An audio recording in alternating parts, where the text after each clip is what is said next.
Buenos días muchachos, ¿cómo están? Bueno, en esta clase número 5 vamos a terminar de ver los trastornos en la circulación dentro de las alteraciones básicas vasculares y celulares. En esta oportunidad vamos a ver lo que es trombosis, embolismo, infarto, edema y shock. Vamos a hablar ahora sobre la trombosis. La trombosis es la formación de un coágulo utilizando los elementos de la sangre circulante en el interior del sistema vascular. La etiología de la trombosis puede ser una lesión del endotelio, ya sea del corazón, arterias, venas, capilares y linfáticos, por fuerzas mecánicas, contusiones, abrasiones, laceraciones, rupturas y aplastamientos. Al lesionar el endotelio se inicia la formación de un trombo. Es muy útil en las cirugías, por ejemplo, porque favorece la cicatrización. También los parásitos o larvas de estrongylus en equinos, los virus del cólera porcino, bacterias, ocasionan lesión del endotelio. Los tumores, arteriosclerosis en el hombre principalmente,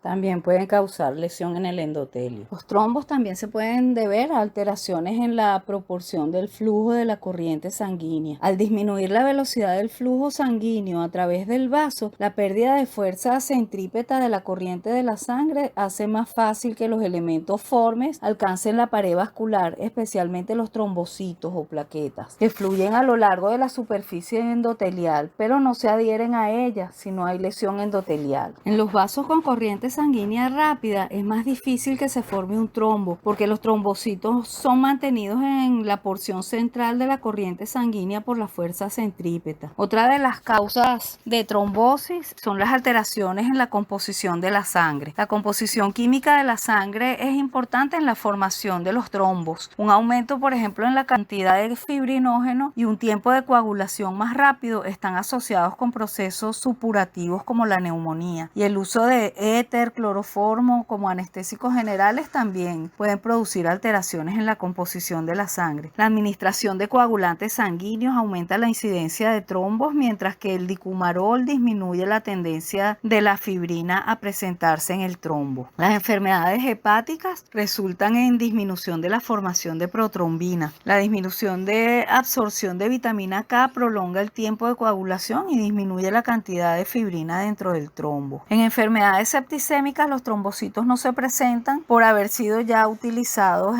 durante la enfermedad. Entonces hay una disminución de la trombosis. Mecanismo de la trombosis. Bueno, tenemos que tomar en cuenta que el componente principal de un trombo es el trombocito, mientras que el constituyente principal de un coágulo de sangre es la fibrina. Esa es la diferencia fundamental entre ellos dos. El mecanismo de la trombosis es la acumulación de trombocitos en el sitio de la lesión vascular, que es el primer mecanismo que se activa para detener y controlar la hemorragia. La trombosis requiere dos condiciones específicas. La sangre debe estar fluyendo dentro de un vaso antes de que la trombosis ocurra, ya que la sangre estancada dentro de un vaso coagula pero no forma un trombo. La segunda condición es que debe haber un defecto en el endotelio vascular. Los trombocitos solo se adhieren a la superficie endotelial si ésta se encuentra lesionada. En los vasos mayores la sangre fluye rápidamente y mantiene en el centro de la corriente sanguínea a los elementos formes de la sangre, mientras que el plasma toca la superficie endotelial. En los vasos donde el flujo es muy rápido, los trombocitos solo alcanzan la pared vascular cuando hay un cambio súbito en la dirección del flujo sanguíneo o cuando la fuerza centrífuga supera a la fuerza centrípeta. Como la sangre se barre a través del callado de la aorta, la fuerza centrífuga puede provocar que las células sanguíneas toquen a la gran curvatura de la pared vascular, y si hay allí una lesión, entonces va a ocurrir un trombo. Debido a las características anatómicas de las especies, esto puede suceder en el hombre y en el mono con más frecuencia que en cualquier otra especie. En la bifurcación de los vasos arteriales es donde comúnmente se forman los trombos, porque la velocidad del flujo allí disminuye, al igual que en las venas, que el flujo se hace lento y los trombocitos pueden llegar hasta el endotelio.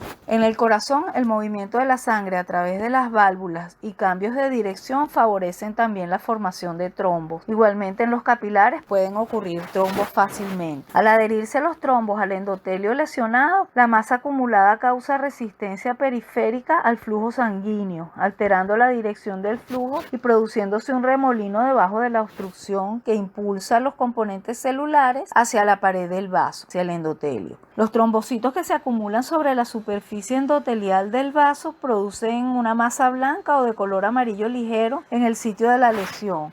Esto es lo que se llama trombo blanco o pálido. Una vez adheridos los trombocitos forman una masa homogénea que mientras se fusiona libera tromboplastina, la cual inicia la formación de la fibrina. Donde el flujo sanguíneo es muy rápido no se forma fibrina, pero donde es más lento se forma la fibrina, se adhiere a los trombocitos y va a ir formando una red, va atrapando los eritrocitos que pasan por la zona y los leucocitos. La cantidad de eritrocitos atrapados por esta red aumenta y le da un color al trombo, el cual se denomina ahora trombo rojo, y va aumentando de tamaño, obliterando el lumen del vaso e impidiendo el flujo sanguíneo a través del mismo. Si el vaso se obstruye por completo, la sangre deja de circular y se estanca de cada lado del trombo, y la tromboplastina acumulada en la zona causa la coagulación de la sangre estancada y se extiende la obstrucción hacia los vasos donde hay flujo sanguíneo. Clasificación de los trombos. Estos varían en color, localización y composición.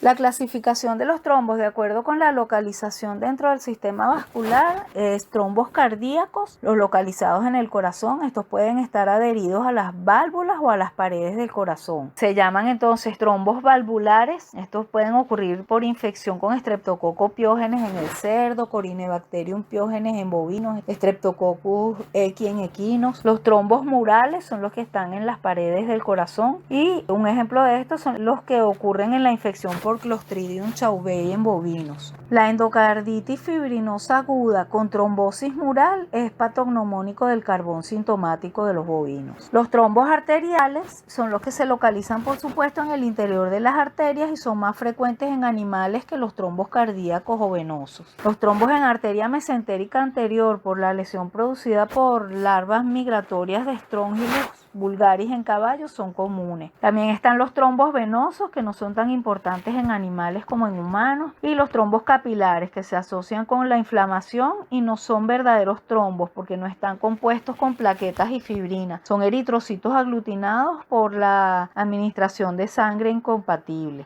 Según la localización también están los trombos linfáticos, que están compuestos de fibrina y se observan con frecuencia en los vasos linfáticos que drenan un área de inflamación en la cual hay bacterias como Streptococcus y Pasteurella. El exudado humoral que fluye por los vasos linfáticos tiene un gran contenido de proteínas y plasma sanguíneo. La tromboquinasa del tejido inicia el mecanismo de coagulación, se forman los coágulos de fibrina en los vasos y en los ganglios linfáticos de la zona también, retardando el flujo linfático e impidiendo la diseminación de los agentes infecciosos a través de la linfa. La clasificación de los trombos de acuerdo con su localización en el corazón y vasos sanguíneos se denomina trombos murales, los trombos que están en la pared cardíaca y en las paredes del vaso sanguíneo. Trombos valvulares en las válvulas cardíacas, trombos parietales en la pared vascular, trombos ocluyentes en la circunferencia endotelial del vaso, trombos en silla de montar en la bifurcación de los vasos sanguíneos, sobre todo en los grandes vasos, trombos canalizados. Son coágulos intravasculares reparados parcialmente y se forman nuevos canales para el paso de la sangre. La clasificación de los trombos de acuerdo al agente infeccioso se denomina trombos sépticos, los que contienen bacterias, trombos parasitarios, los que contienen parásitos como por ejemplo la Dirofilaria immitis en perros, Strongylos vulgaris en equinos, y los trombos asépticos, que son bacterianos y parasitarios. La clasificación de los trombos de acuerdo al color se denominan trombo blanco o pálido, el que está compuesto por plaquetas, el trombo rojo compuesto por fibrina, plaquetas, eritrocitos principalmente y leucocitos. El trombo mixto son coágulos blancos y rojos.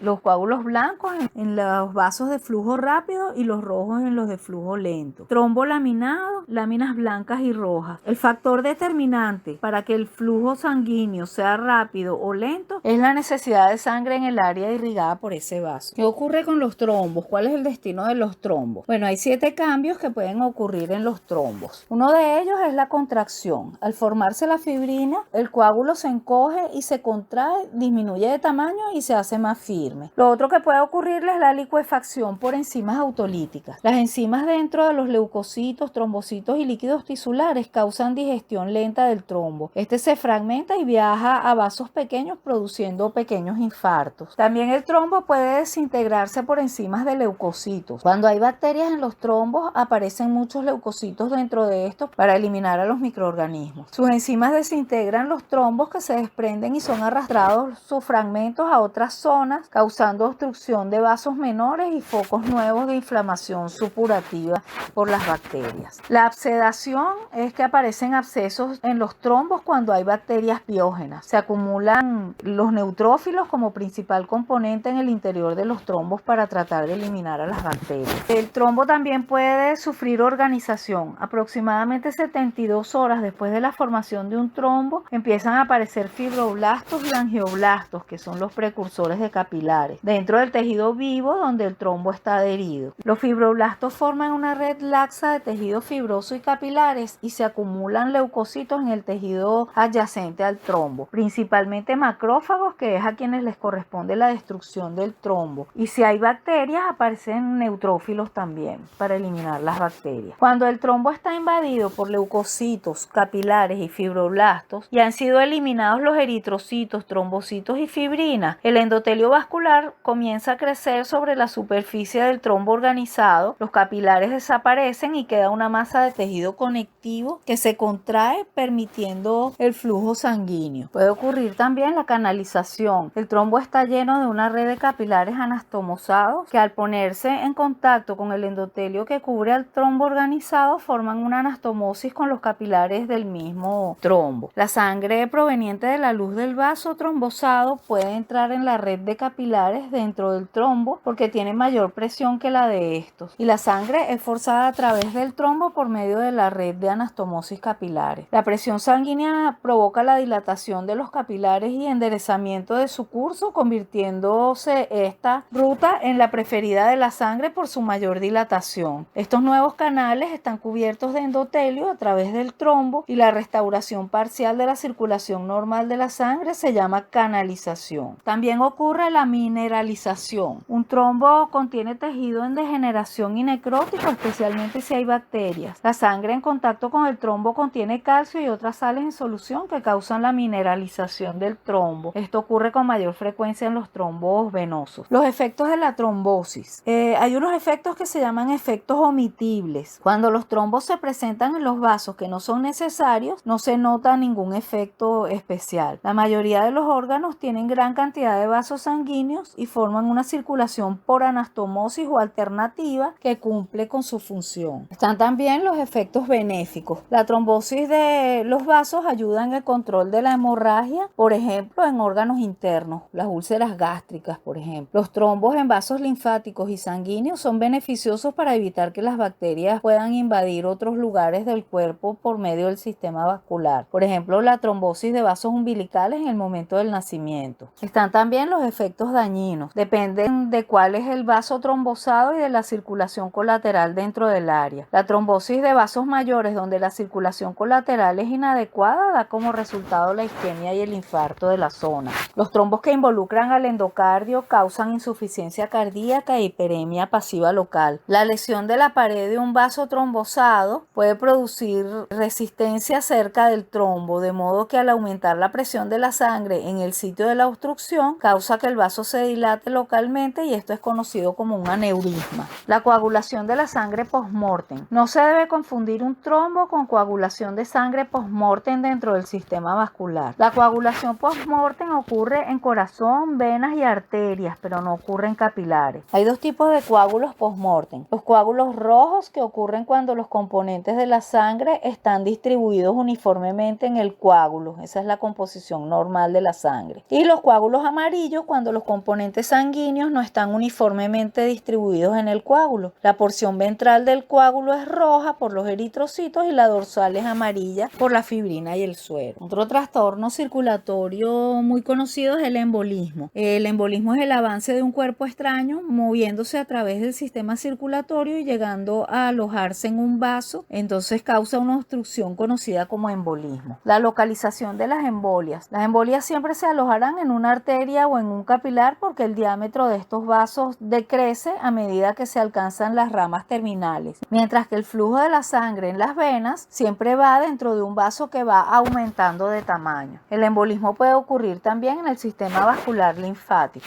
La etiología del embolismo puede ser muy variada. Por ejemplo, trombos, al desintegrarse sus fragmentos, son arrastrados por la corriente sanguínea como embolias. Los trombos más peligrosos son los que se localizan en arterias periféricas, porque los de localización central, como en el corazón o en la aorta, generalmente se desintegran. La fibrina también puede causar embolismo, introducida por transfusiones en las cuales la sangre está mal desfibrinada o cuando se usan cantidades inadecuadas de anticoagulantes. Las bacterianas son embolias que ocurren con frecuencia en muchas enfermedades bacterianas, y aunque los microorganismos aislados pueden circular por la sangre sin producir embolia, pueden aglutinarse varias bacterias y la masa se cubre con trombocitos y fibrina hasta obstruir un capilar. También los parásitos pueden formar embolias comúnmente, por ejemplo la Dirofilaria immitis en la arteria pulmonar de perros, los estróngilos en caballos, los ascárides en cerdos y otros parásitos. Los neoplasmas pueden causar también embolismo. Las células de un tumor en crecimiento invaden al sistema vascular, sanguíneo o linfático, y estas células son arrastradas por la corriente sanguínea y pueden producir obstrucción. Los tapones de células corporales normales, cuando hay lesión de algún órgano o tejido, pueden también causar un embolismo. Las embolias de grasa, cuando ocurren fracturas. Las embolias de gas, por ejemplo, por heridas en la región del cuello, y por presión venosa negativa, el aire es succionado al interior de las venas yugulares. Estas embolias de gas pueden producir muerte si se inyecta bruscamente una cantidad de aire determinada según sea la especie.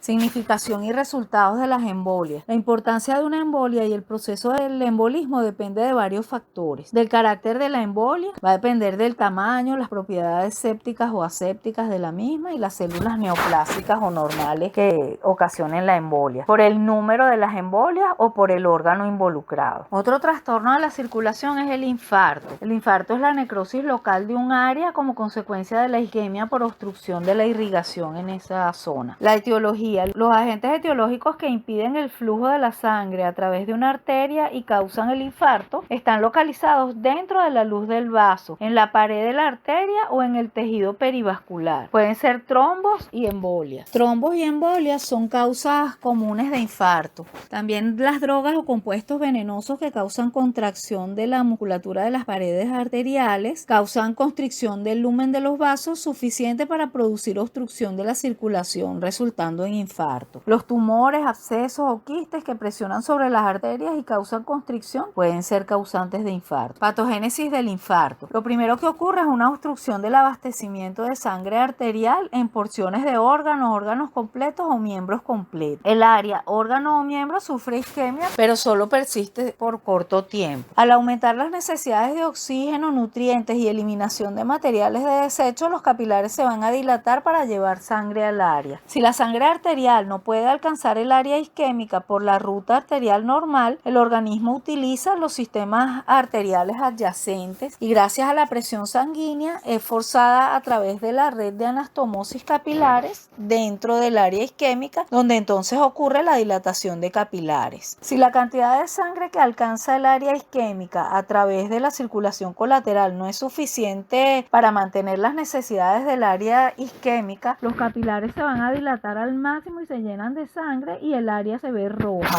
que es el área circundante. A esto se le llama infarto rojo. La sangre que circula por los capilares en el área del infarto es lenta debido a la dilatación capilar y a la resistencia periférica de las paredes capilares. Entonces ocurre una hipoxia, falta de nutrientes y acumulación de los productos de desecho del metabolismo en el área del infarto. Eso hace que ocurran alteraciones en el endotelio de las paredes capilares, haciéndose este endotelio más permeable al plasma y componentes celulares de la sangre. Entonces ocurre una hemorragia por diapédesis en el tejido perivascular y el área es denominada como infarto hemorrágico. Como el plasma y los eritrocitos fluyen dentro del tejido pericapilar, esto permite que permanezca más sangre dentro de los capilares y más sangre llena el área por la circulación colateral. Esta área pletórica de sangre es la alteración sobre la cual se basa la palabra infarto. 2 horas después de ocurrido el infarto hemorrágico, los eritrocitos líquidos que pletorizaban el interior del área se funden en una masa homogénea y otras células del área del infarto van mostrando cambios degenerativos desde el centro del infarto hacia afuera. Varias horas después y dentro de las 24 horas, las células del centro del infarto sufren necrosis coagulativa que va a progresar hacia la periferia del infarto hasta que alcanza un área en la cual la circulación vascular es adecuada para mantener la vida. Aproximadamente a las 72 horas, el área total del infarto se termina de necrosar. Los eritrocitos dentro del área del infarto sufren cambios autolíticos y su hemoglobina se difunde dentro de los tejidos circundantes. El área pierde su color rojo intenso y entonces se conoce con el nombre de infarto anémico o infarto pálido. El tejido muerto causa irritación y causa reacción inflamatoria en el tejido adyacente al área del infarto.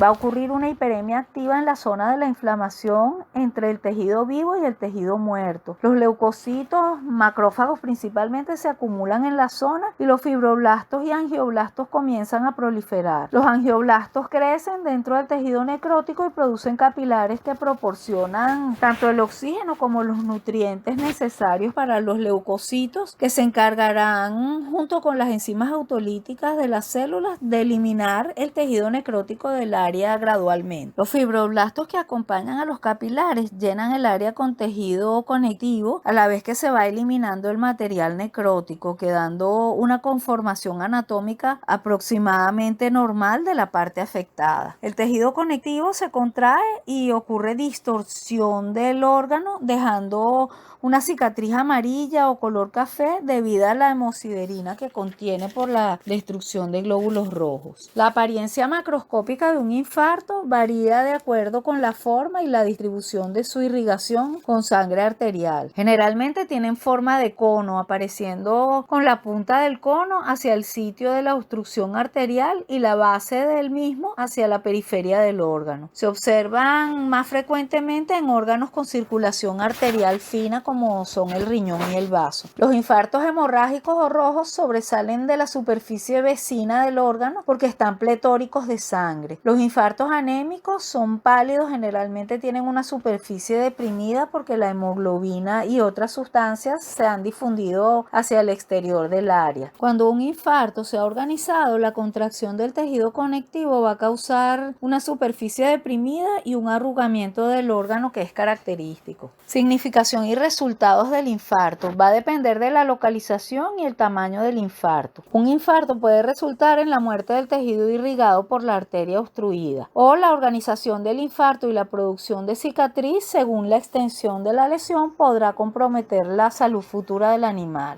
El shock puede resultar después de la absorción de histamina proveniente del área del infarto. Puede haber invasión bacteriana del tejido necrótico que puede desembocar en gangrena y si las bacterias son piógenas en el infarto aparece un absceso. Por ejemplo, en el encéfalo, corazón o intestino o si se presenta shock o septicemia. El edema es otro trastorno de la circulación que es muy importante. El edema es un estado en el cual hay una cantidad excesiva de líquido en los espacios intercelulares o en las cavidades corporales. Cuando un animal toma agua, esta es absorbida desde el intestino hacia el interior de la sangre y de esta una parte sale de los capilares al tejido intersticial y después del tejido intersticial penetra en las células. Entre el 75 y el 80% del cuerpo está formado por agua y aproximadamente el 6% se encuentra en la sangre. El resto está tanto en los espacios intracelulares, extracelulares como en las cavidades corporales. El exceso de agua es eliminada del organismo por los riñones, la piel, el intestino y los pulmones. Los animales pueden almacenar en los tejidos hasta un 4% más de agua de la que necesitan para su metabolismo y gracias a eso pueden recorrer largas distancias sin tomar agua.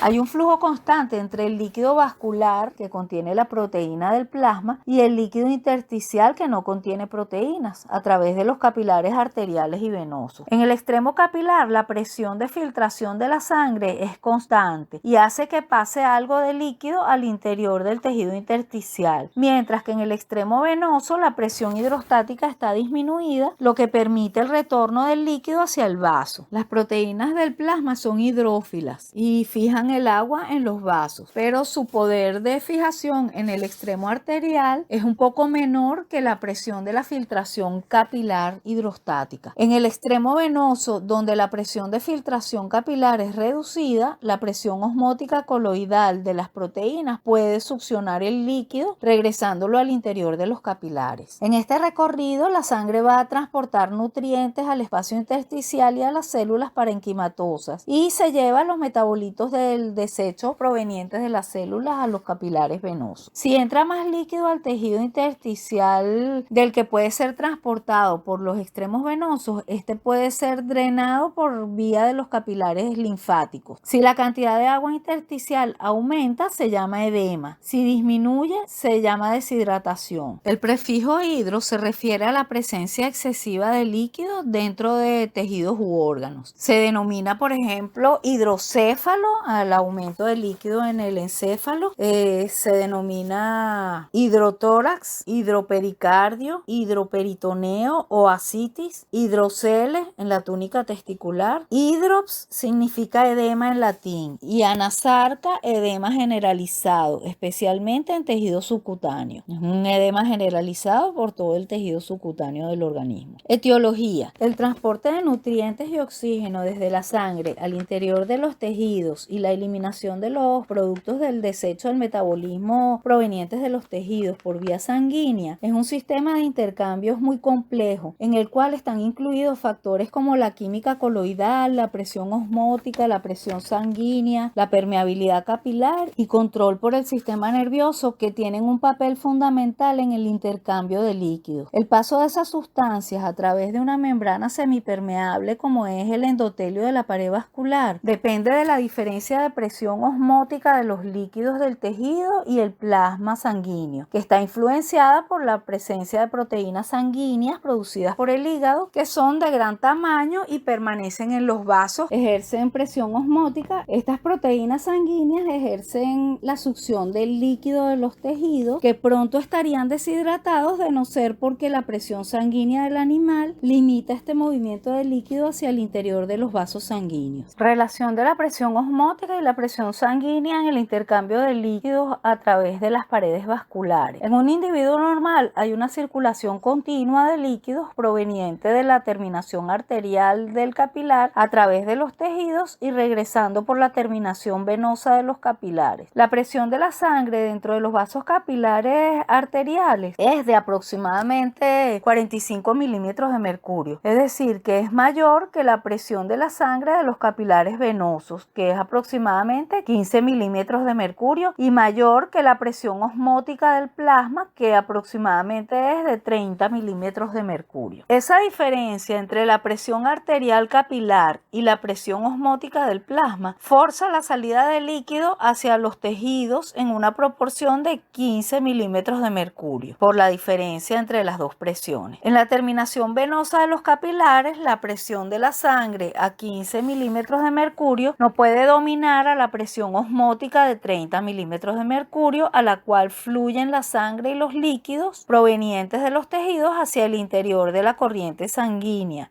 a la proporción de 15 milímetros de mercurio. Puesto que ésta está entrando a los tejidos a la proporción de 15 milímetros de mercurio y abandonándolos a la misma proporción, hay una circulación continua y no hay acumulación de líquido en los tejidos. Dado que el líquido no se está acumulando, los vasos linfáticos no llegan a llenarse con líquido y no fluye linfa proveniente de esa área. Causas del edema. Cuando ocurren variaciones en los factores que influyen en el intercambio de líquidos, se presenta el edema, y las principales causas del edema son la deficiencia de la proteína de la sangre. Esta es la causa más frecuente del edema general. También puede ser resultado de una hemorragia durante largo tiempo donde disminuyen las proteínas de la sangre. Por ejemplo, parásitos gastrointestinales, úlceras gástricas, y en el hombre la lesión renal por glomerulonefritis, que ocasiona la pérdida de proteína por la orina. Esta pérdida de proteína de la sangre por los capilares de los glomérulos ocurre solo en animales envenenados con roble, principalmente en los bovinos y ovinos, y en la amiloidosis renal. Una lesión hepática extensa impide también la formación formación de proteínas de la sangre y esto ocurre durante la desnutrición. Y al disminuir la cantidad de proteína de la sangre, disminuye la presión osmótica del plasma y ocurre el edema. La patogénesis del edema por deficiencia de proteína sanguínea es el siguiente. Primero hay una deficiencia de proteína sanguínea que disminuye la presión osmótica normal de 30 milímetros de mercurio a 20 milímetros de mercurio, una presión osmótica menor. La presión sanguínea arterial capilar, que es de 45 milímetros de mercurio, va a ser mayor que la presión osmótica de 20 milímetros de mercurio. El líquido entonces es forzado a salir del capilar arterial hacia el tejido a la proporción de 25 milímetros de mercurio, que es la diferencia entre la presión arterial capilar y la presión osmótica. La presión sanguínea venosa capilar, que es de 15 milímetros de mercurio, va a ser menor que la presión osmótica de 20 milímetros de mercurio. Entonces el líquido abandona los tejidos y entra en el capilar venoso a la proporción de 5 milímetros de mercurio, que es la diferencia entre la presión venosa capilar y la presión osmótica. Puesto que el líquido entra a los tejidos a la proporción de 25 milímetros de mercurio y los deja a la proporción de 5 milímetros de mercurio, se va a acumular en los tejidos la proporción de 20 milímetros de mercurio, que es la diferencia entre estas dos presiones. Como el líquido se acumula en los tejidos y aumenta la presión del tejido, parte de ese líquido es forzado desde los tejidos hacia el sistema linfático, abandonando el área a través de los vasos linfáticos. Si no puede salir todo el líquido acumulado en el tejido por el sistema linfático, entonces se va a formar el edema. Otra causa de edema es la hiperemia pasiva local o general. Ese es el aumento de la presión de sangre venosa por obstrucción cardíaca, pulmonar o local en una vena. Si la presión osmótica de la sangre normalmente es de 30 milímetros de mercurio y la presión sanguínea arterial capilar es de 45 milímetros de mercurio, el líquido es forzado hacia los tejidos a una proporción de 15 milímetros de mercurio, que es la diferencia entre estas dos presiones. Pero la presión sanguínea venosa capilar normal, que era de 15 milímetros de mercurio, ha aumentado por una de las causas mencionadas anteriormente, las causas de hiperemia pasiva local o general, a 20 milímetros de mercurio. Y la presión osmótica normal sigue siendo de 30 milímetros de mercurio. Y como consecuencia, el líquido abandona los tejidos a la proporción de 10 milímetros de mercurio, que es la diferencia entre ambas presiones. Como el líquido está entrando al tejido en la zona capilar arterial a la proporción de 15 milímetros de mercurio y lo está dejando en la zona capilar venosa a la proporción de 10 milímetros de mercurio, se acumula en los tejidos a la proporción de 5 milímetros de mercurio, que es la diferencia entre estas dos presiones. Si los vasos linfáticos de la región pueden eliminar este líquido acumulado, no se formará el edema. De lo contrario, pues se forma edema. El aumento de la permeabilidad del endotelio capilar es otra de las causas del edema.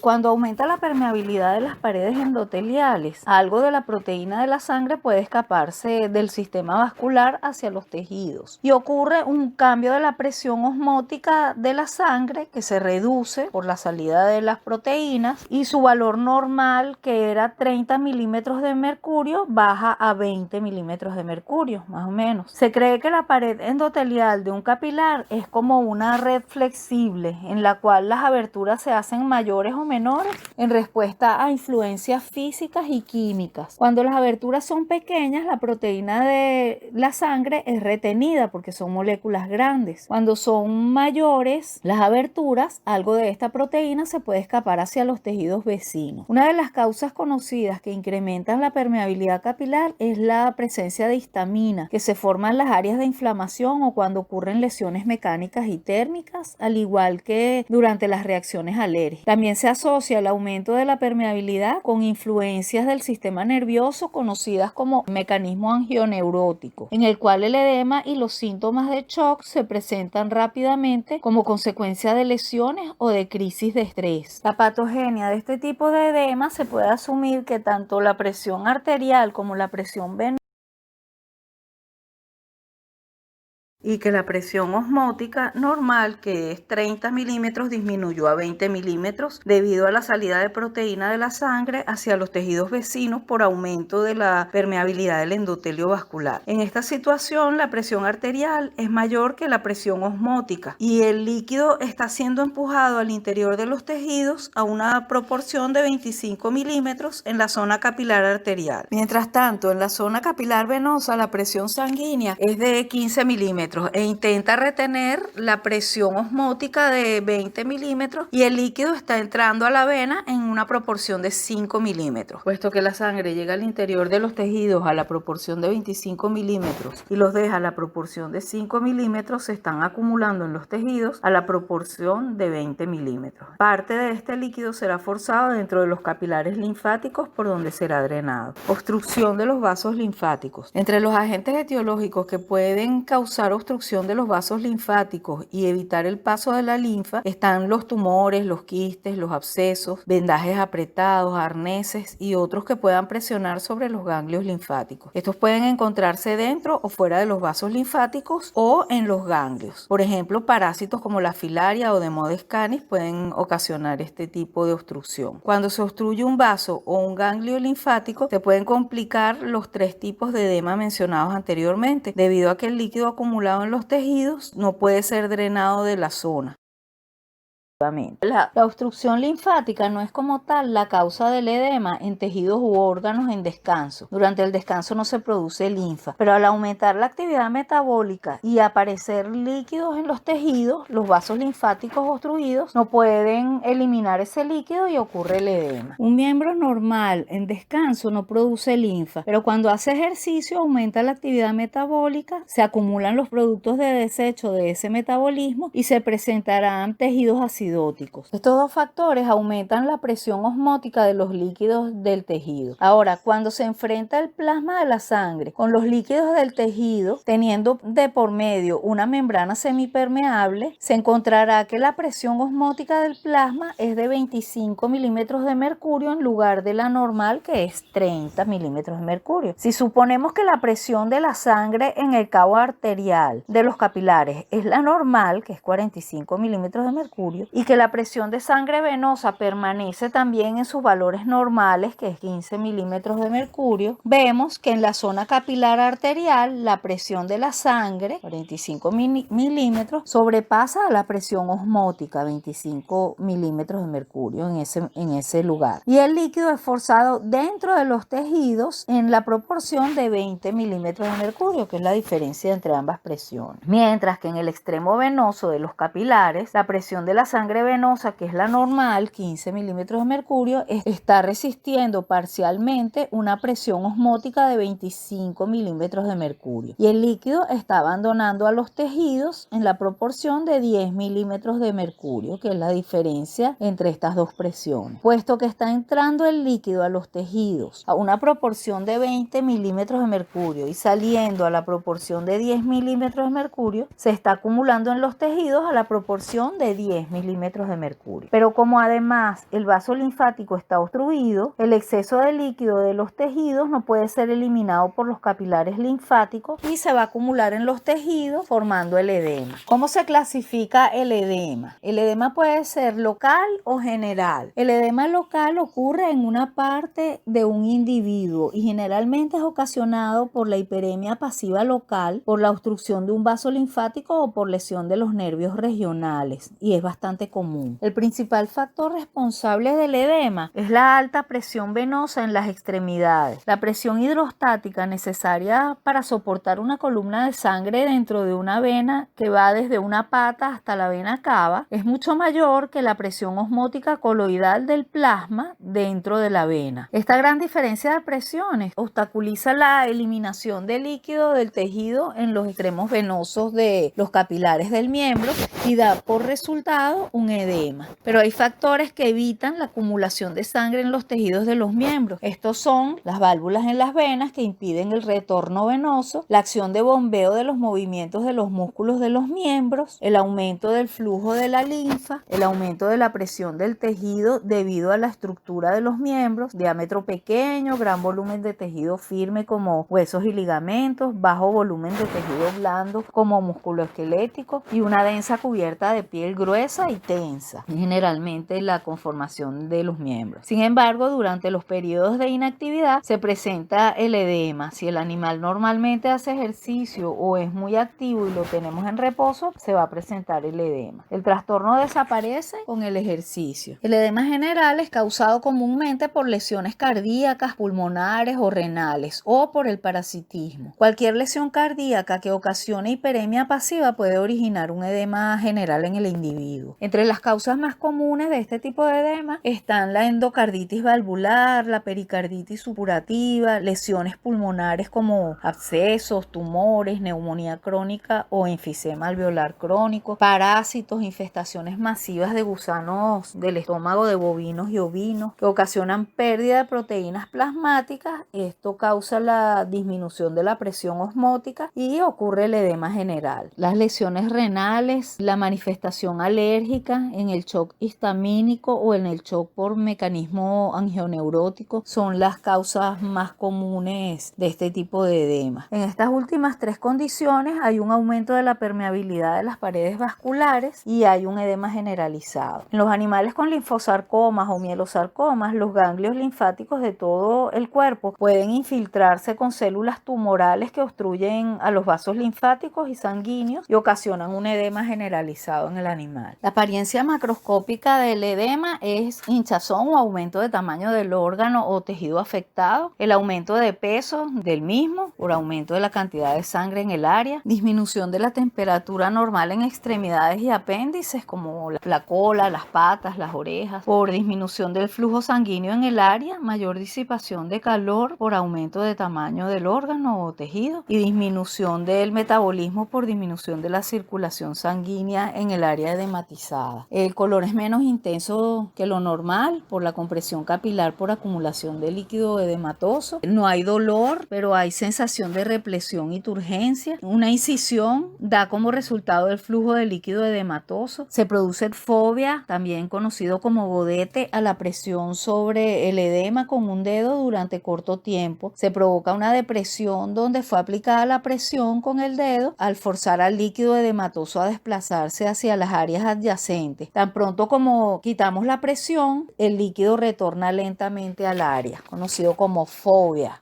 Fibrosis también puede ocurrir, es otra de las características. Ocurre cuando el líquido edematoso permanece mucho tiempo en el área. La tensión del tejido, inadecuada nutrición, hipoxia, acumulación de metabolitos estimulan la proliferación del tejido conectivo y el colágeno se deposita en el área causando distorsión y desfiguración del tejido u órgano. Es difícil determinar si un líquido que se acumula en los tejidos o en las cavidades corporales es un trasudado, que es el líquido edematoso, o un exudado seroso, y debe haber espacio en el tejido u órgano con tejido conectivo distensible o laxo o cavidades como la pleural, torácica y peritoneal donde el líquido se puede acumular. Por ejemplo, en el hueso no hay edema por falta de espacio donde acumularse el líquido. El edema de piel ocurre en el tejido conectivo laxo, particularmente en el tejido subcutáneo. El aspecto microscópico de un edema se ve en los espacios intercelulares y cavidades corporales que son más grandes y numerosas que lo normal y contienen un material finamente granulado que se colorea débilmente de rosado con el colorante eosina. La intensidad de la coloración va a depender de la cantidad de proteínas presentes en el trasudado. Las células en el área del edema se ven separadas por el líquido edematoso entre ellas y si permanece mucho tiempo el edema va a ocurrir atrofia de las células parenquimatosas e hiperplasia de las células del tejido conectivo fibroso blanco y el depósito de colágeno. Significación y resultados del edema. El líquido edematoso desaparece rápidamente sin dejar lesión en el área, pero si persiste por más tiempo de lo normal, actúa como un irritante del tejido y va a causar hiperplasia del tejido conectivo y el depósito de colágeno en el área, mientras que las células parenquimatosas apoptosas van a sufrir atrofia. La disposición de colágeno es una alteración permanente que causa engrosamiento y desfiguración de los miembros. Vamos a hablar ahora del shock. Es un trastorno circulatorio caracterizado por disminución total del volumen sanguíneo y del volumen del flujo, así como por hemoconcentración. La etiología: hay dos tipos de shock.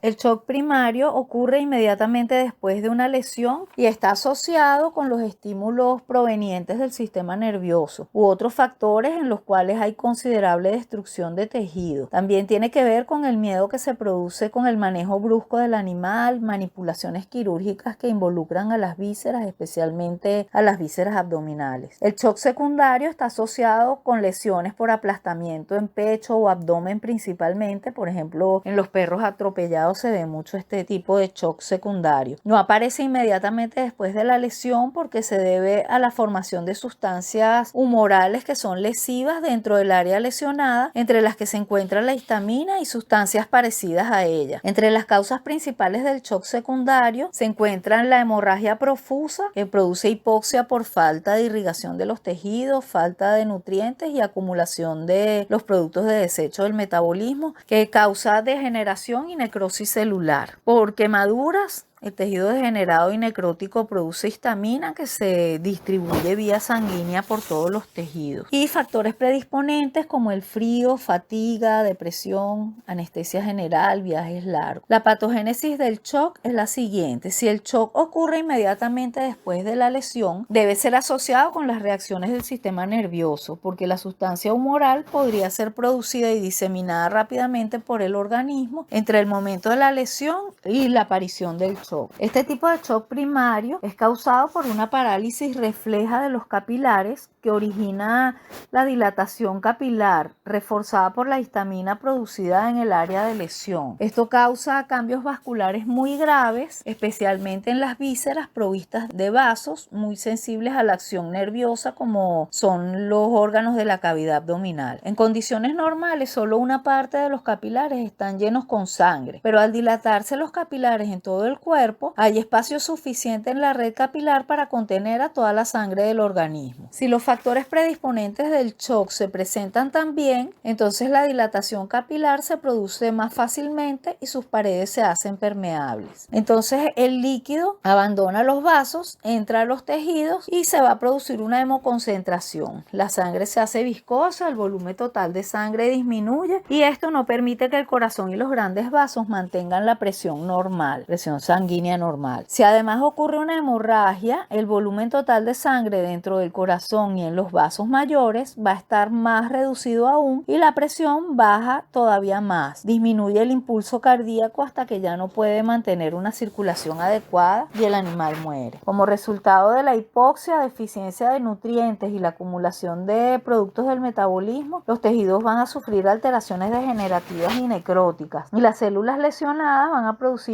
histamina, la cual causa una dilatación capilar adicional y aumenta la permeabilidad. Esto agrava el trastorno vascular y se forma un círculo vicioso que solo puede revertirse en caso de no ser demasiado grave, estableciendo métodos terapéuticos. Los síntomas del shock son: vamos a encontrar un animal deprimido, letárgico y reacciona lentamente. Se encuentra ansioso y tiene un malestar general. La temperatura es más baja de lo normal y la piel está fría. La frecuencia respiratoria es irregular y se van a mezclar respiraciones largas y profundas con respiraciones superficiales y rápidas. La presión sanguínea baja y el pulso es rápido y apenas perceptible y el ritmo cardíaco está acelerado, tratando de compensar la falta de volumen. Luego hay inconsciencia y muerte por falta de circulación. La apariencia macroscópica del shock hay una hiperemia pasiva general aguda con dilatación capilar debido a que la mayor parte de la sangre se encuentra en los capilares. Los órganos tienen un color cianótico a causa de la gran cantidad de sangre parcialmente oxigenada. Se encuentran numerosas hemorragias petequiales por todo el cadáver como resultado de la lesión endotelial a consecuencia de la falla circulatoria. Va a haber presencia de edema en todo el tejido conectivo laxo del cadáver y en las cavidades corporales. La apariencia microscópica es capilares y vasos pequeños distendidos con sangre, hemorragias focales,